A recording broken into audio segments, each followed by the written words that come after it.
this straight. You believe in dinosaurs, but you don't believe in dragons? Did you know in the 1936 Webster's Dictionary, the word dragon was listed as a real creature, a huge serpent, just now rare.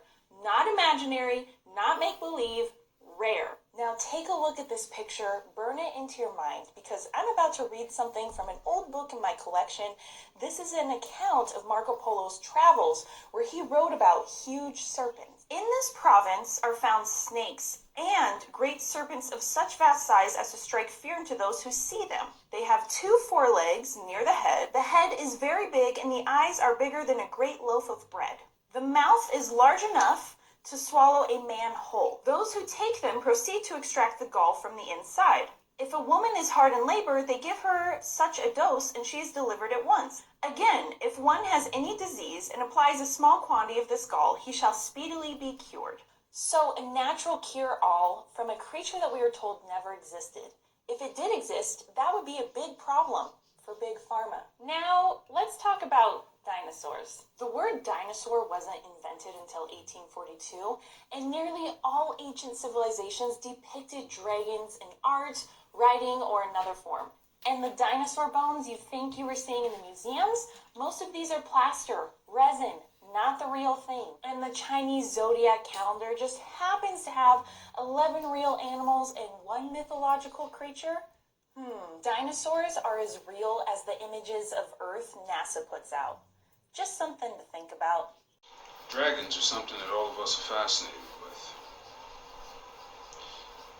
But unfortunately, in order for us to forget the old world, they had to erase the dragons. And of course, we tried to erase all the evidence. But I found a little bit. Y'all let me know what y'all think. After descending about 80 feet, the passage was found to be blocked by debris, washed in from above, which after cleaning away disclosed the entrance to a vast underground cavern. As soon as he could accustom his sight to his surroundings, Mr. Hardy found himself in the midst of one of the grandest sights ever beheld by the eye of man. On every hand, stately columns, caused by the dripping of water through the limestone, rose from the floor in a graceful form to meet a counterpart descending from the roof. A partial exploration of the few hundred yards brought him to what appeared to be a line of white barrel hoops standing upright and extending away into the darkness further than his one candle would shed its rays. When he says this part right here, white barrel hoops standing upright, when he refers to the white barrel hoops, just understand that this tiny man is looking at the massive skeleton of a dragon. So, most likely, these white barrels that extended away from him was the dragon's spine. As you can see, it's white, looks like barrels. To his astonishment, to find on examination that he had discovered the petrified skeleton of an enormous reptile, perfect in every detail from head to tail. The bones of the head showed plainly that the monster was well equipped for aggressive warfare. Curved fangs hitched to the upper jaw, 18 inches long, lay in place in what was once a huge mouth, which could open easily 4 feet, judging from the articulation. The monster lay in a nearly straight line, and Mr. Handy found upon pacing it off that it measured upon 120 feet. About 50 feet from the head lay a number of bones that appeared to belong to the skeleton, and which Mr. Hardy concluded were the wings. Once the lies start becoming undone and the eyes become open, you start seeing this magnificent giant world for what it once truly was. A lot of petrified remains in Arizona.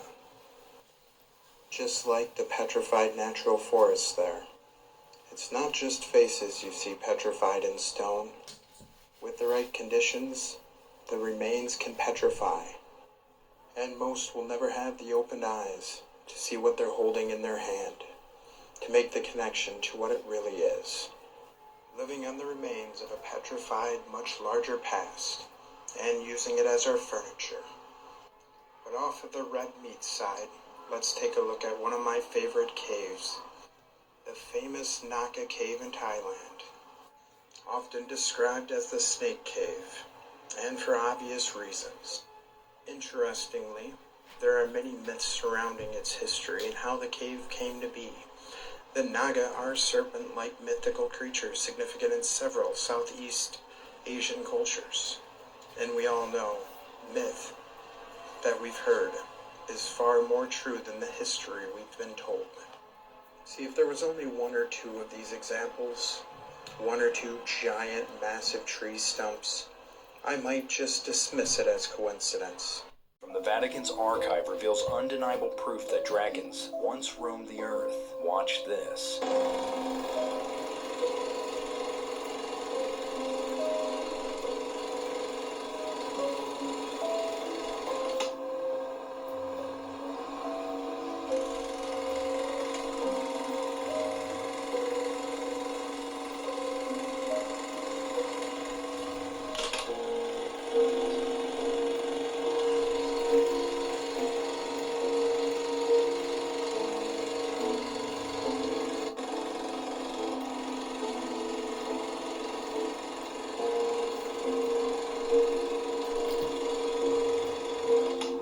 So if dragons were real, where did they go?